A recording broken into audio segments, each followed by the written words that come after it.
All right, everybody, welcome back. We just talked about a new transfer portal rule as well as a new NIL rule that was passed recently by the NCAA. It will be ratified on Monday, it seems, and it will shake up the transfer portal window in the short term, but also college football in the long term. So we will definitely keep an eye on that for you all. But let's talk about Colorado.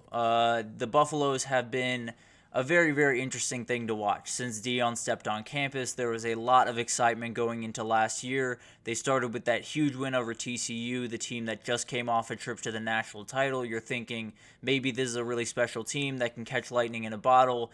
And then things kind of slowly fall off hill. And they end up going 4-8. Not necessarily the year that they had expected, but to be totally honest with you, I don't think it was going to go much better than that, looking at the roster that they had a year ago. But if we know anything about Deion, he changed things around very, very quickly. Actually, before we jump into all of the stuff happening around Colorado, I do want to address something.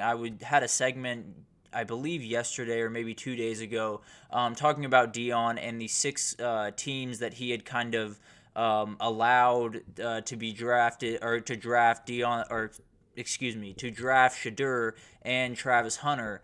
But apparently he has disputed those claims vehemently. He says that is not something that has happened ever. So first of all, I just want to apologize for being a little bit too early on that one. We'll definitely be a little bit more patient in the future before coming out with something like that. But it'll be interesting to see how that develops because he has said in the past that Shadur will not go to just any old team. So it'll be interesting to see what happens there, and we will definitely revisit that. But getting back to this Colorado team and what's going on going into 2024, Deion's going into his second year, and as we know, nothing really stays the same very long in Boulder, Colorado, especially when you're talking about the roster up there. They have lost already 14 guys in this portal window. Now, some important, some not so much. I think there are a couple offensive linemen that people made a bigger deal out of leaving than they had to. There were some defensive players that probably the same. Elton McCaskill is the one that I think is a big-time hit. Cormani McLean looks like it was a big-time hit, but I think everyone around that Colorado program, including Deion and probably Cormani McLean, would agree that that just wasn't necessarily the best place for him. In fact, Deion said that. He said this was not the place for him to succeed the best, but hope he finds a great place to end up and play the football that he's capable of. So it'll be really interesting to not only see what those players, where those players end up, but how productive they are and how big of a hit this is to the roster. Deion is no stranger to finding the next best player, to going after the transfer portal really aggressively, and he's actually enlisted his son's help throughout this time. I think there's been a ton of different recruiting tactics over the last little bit. This is one that I have not seen before. Shiloh Sanders has put something on his Instagram story, I believe this was yesterday, where he essentially just said, if you are a defensive portal guy, DM him on Instagram. If you're an offensive portal guy, DM Shadur on Instagram. So this is not something that I've ever seen before. He did also add the caveat that they are not last chance you, so don't need any guys that just are looking for a chance to play football, a last chance to play football in a lot of those cases. But at the end of the day, this is something that is comfortably the most brazen way to recruit that I have seen probably ever. I've never seen someone, especially a player, be so obvious and so outright about recruiting kids and about trying to get kids in this window. So it's quite the wild thing to watch. There's no doubt about that.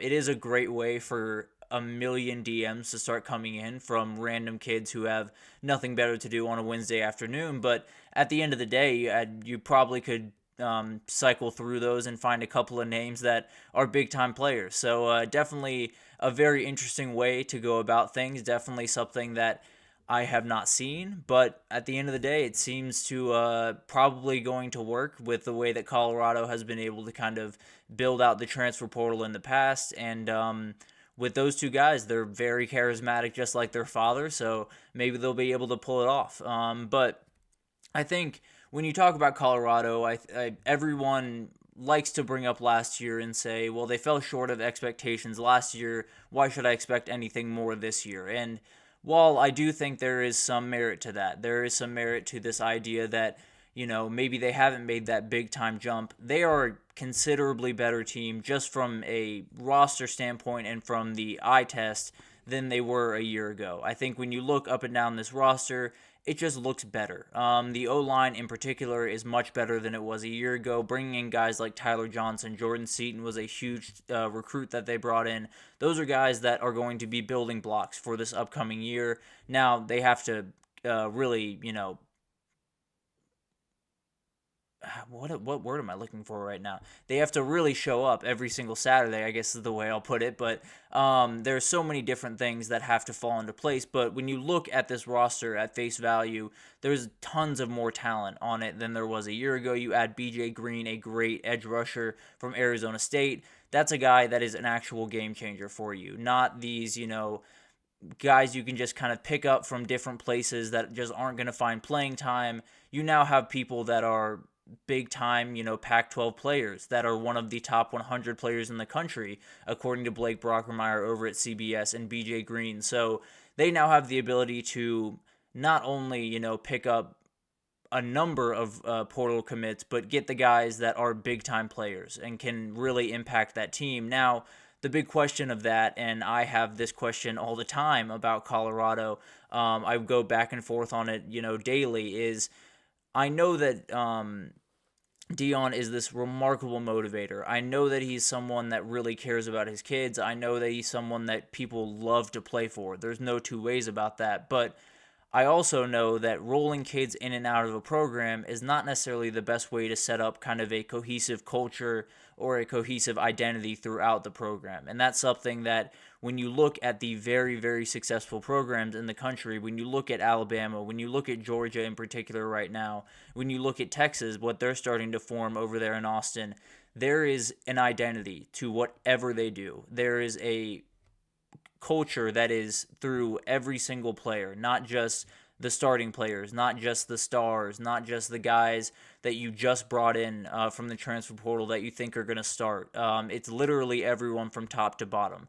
That's a lot tougher to pull off when you are, filing kids in and out, when you're playing around with depth charts essentially every single week, when you're doing the things that Colorado is kind of forced to do to a certain extent, because when he took over, let's be honest, that roster was not great by any means, and he's created a roster that at the very least is very interesting to watch and has a couple of just remarkably talented kids on it. So he's obviously brought this quite a long way, but the thing that usually gets teams over the hump, the thing that usually gets teams to conference championships and to the playoff and possibly competing for national championships is that culture, is that thing that you lean your hat on, having those players that have been through battles year over year and have done things that bring them together. And I think that's something that in this transfer portal era has kind of been overlooked or just been kind of discounted more than it should be. And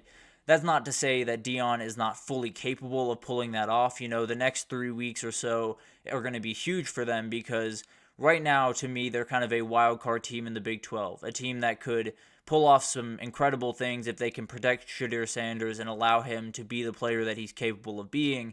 But I'm still very questionable if that's going to be able to happen. If they can have a huge portal window, they can become straight-up contenders in this conference. Now, there's a difference between being contenders on the page and being contender on Saturday on the field. So I think that's the biggest worry for me is he can put together the most beautiful roster you've ever seen in your entire life. If all of these guys just got together, only a couple of weeks ago or a couple of months ago, it's going to be a lot tougher to create that kind of atmosphere that garners winning in a consistent fashion. So, but all that being said, I talked about how great of a motivator Deion is, and his ability to hit big at Colorado is definitely there. The question to me as we kind of move forward in the Deion Sanders era is this year the last year that he's going to be in Boulder? And it's not necessarily that I've gotten any hints that he is finding his way out or anything like that. There were some rumors that he might follow Shedeur to the NFL. I don't necessarily believe that to be the case.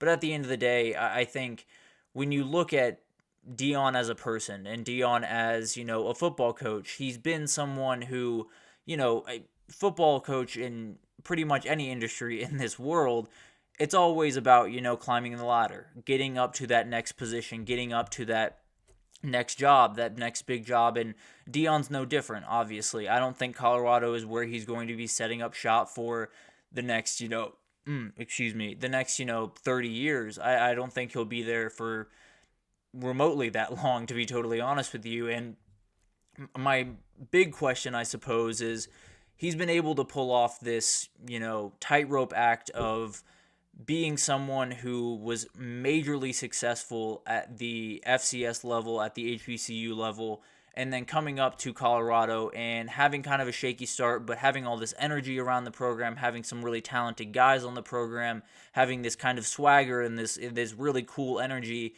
that kids are attracted to. What happens if they fall on their face this year as well? Do those portal kids that are looking at Colorado immediately and setting up visits? I mean, Dominic Williams, one of the big-time recruits in the portal right now, set up a visit to Colorado, even though Texas and Oklahoma were after him. So it gives you an idea of the type of people that he's competing with right now. What happens if they go 6-6 next year? If they go 5-7, God forbid. I mean, Shedeur after this year is gone. Shiloh's gone. Travis Hunter's gone. So as much as I want to believe that Deion will, even if things go really poorly and even if things, fall off a cliff, I really want to believe that he will be the coach of Colorado going forward. And I tend to believe he will, but it's a very, very questionable thing. It's one of those things that I'm not sure if this is, first of all, a sustainable model, the way that he's set up Colorado just in general. And I'm really not sure what happens if that model starts to take a hit. If there's some type of issue that they run into that really creates a big-time problem for them. So Colorado's going to be unique. Deion's going to be unique. We know that. And I personally love Deion. I think he's a remarkable thing for the sport. I think he cares about his players a lot more than people give him credit for. I think he's a very good football coach. I just kind of question what the future of Colorado football looks like. I question if this model is sustainable, and if this model falls flat on its face, is he going to be there to pick up the pieces? And I very much hope he will be. I think it will be better for Colorado if he is around for a couple of years and is able to create kind of a more sustainable culture around there. But there's a real reality where in December you're looking at a Colorado team that has just lost their starting quarterback, has just lost one of the best players in the country in Travis Hunter, and Deion Sanders is going right with them. And I don't know if that's to a bigger college job. I don't know if that's to the NFL. I don't know if that's just to retirement. But at the end of the day, I think Deion loves coaching this sport. I think he loves Colorado, but I think if one thing goes wrong in that situation, plenty will follow it. So it'll be interesting to see how they can handle this upcoming year. I personally hope they'll be very successful because it gives me a lot of things to talk about.